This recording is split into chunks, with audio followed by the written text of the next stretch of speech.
ढेंकानाल जिला परजंग थाना पाटरपदा गाँ निकट में होगा विपज्जनक वर्ज्यवस्तु चिकित्सा संरक्षण और निष्कासन पर western integrated waste management facility company को विरोध कर 6टी पंचायतवासी।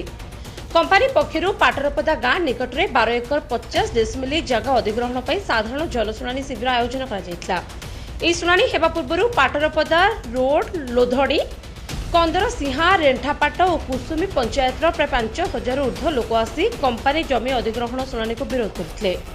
तेज वेस्ट मैनेजमेंट कंपनी तैयारी आखपाख 6 गोटी पंचायत लोक मैंने नाही नथिबा असुविधा सांगकू परिवेश प्रभावित हेबो बोली विरोध करते। संपृक्त 6टी पंचायत रे वर्ष तमाम हाथी मानकर आवास स्थली पलटिथिबा कारणरू वन्यजंतु प्रभावित हेबार आशंका थिबा स्थानीय लोके दाबी करछन्ते। साधारण जनशुणाणी कार्यक्रम में एडीएम शशांक शेखर दास, परचंग तहसीलदार जयेंद्र कुमार जयसिंह, बीडीओ विनोद बेहरा समेत कंपनी कर्तृपक्ष एवं पुलिस प्रशासन उपस्थित थिले। सुरक्षा को आखि आगे रखी व्यापक पुलिस फोर्स मुतयन होइथिले। तबे एहा द्वारा कोनोसी विपद किंबा असुविधा नथिबा मत दैछन्ते कंपनीर जेनेराल मैनेजर, बरं लोक माने रोजगार पाइबे बोली से कहिथिले।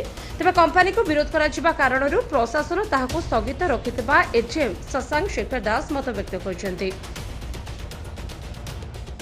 ब्यूरो रिपोर्ट, दृष्टि न्यूज।